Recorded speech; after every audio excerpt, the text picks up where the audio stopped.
Nepal Tibet border पर बाढ़ में अब तक 208 से ज्यादा लोगों के मारे जाने की खबर है, जबकि 850 से ज्यादा लोग अभी भी लापता बताए जा रहे हैं, जिनकी तलाश की जा रही है। बाढ़ में 19 पुल, करीब 40 किलोमीटर सड़कें और 13 हाइड्रो पावर प्रोजेक्ट तबाह हो गए हैं। सैलाब के तेज बहाव में घर, गाड़ियां और सरकारी ढांचे बह गए हैं। शुरुआत में माना जा रहा था कि बाढ़ से पहले भूकंप आया था, लेकिन अमेरिकी जियोलॉजिकल सर्वे के मुताबिक चीन की तरफ से लहिंदी नदी में पहाड़ का बड़ा हिस्सा खिसक कर गिर गया था, जिसके बाद ये सैलाब आया और इसी दौरान लैंडस्लाइड से 5.2 तीव्रता के भूकंप जैसा झटका महसूस हुआ। इसके बाद लहिंदी नदी से पानी और मलबे का सैलाब भोटे, कोशी और त्रिशूली नदियों में पहुंचा, जिससे बाढ़ आ गई। बहाव इतना तेज था कि लोगों और मलबे को करीब 150 किलोमीटर दूर चितवन तक बह ले गया। राहत कर्मी खराब मौसम और टूटे रास्तों के बीच मलबे में दबे लोगों की तलाश कर रही है। कैलाश मानसरोवर यात्रा पर जा रहे कई श्रद्धालु भी बाढ़ की चपेट में आ गए। नेपाल में लापता लोगों में 466 विदेशी और 113 लोग भारतीय शामिल हैं, जिनमें 133 भारतीय और 37 NRI भी शामिल हैं।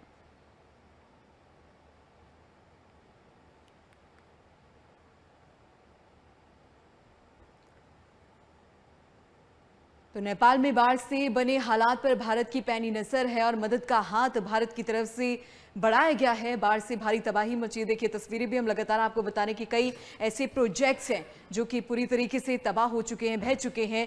तो नेपाल में हाहाकार मचा और 850 से ज्यादा लोग लापता बताए जा रहे हैं। काफी नुकसान हुआ है। हाइड्रो पावर प्रोजेक्ट पूरी तरीके से तबाह हो चुके हैं, सड़कें पूरी तरीके से टूट चुकी है और फ्लैश फ्लड में 280 से ज्यादा लोगों की मौत की पुष्टि है।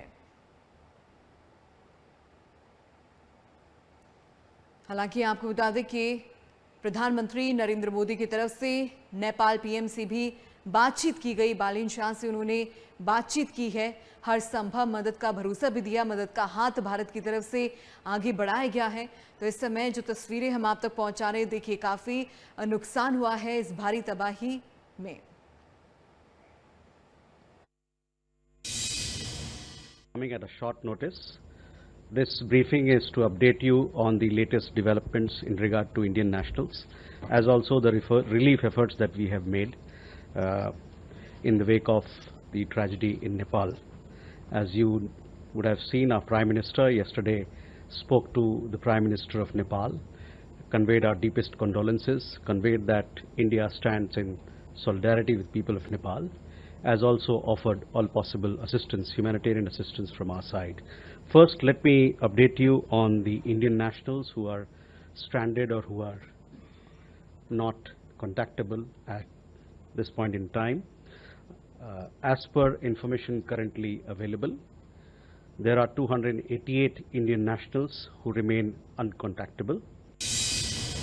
प्रधानमंत्री जी ने कॉन्डोलेंस मैसेज भी दिए हैं और प्रधानमंत्री जी ने इंडिया की ओर से जो असिस्टेंस ऑफर किया नेपाल में फ्लड विक्टिम्स के लिए, तो हम लोग सब कॉन्डोलेंसेस भी देते हैं, हम सहानुभूति जताते हैं।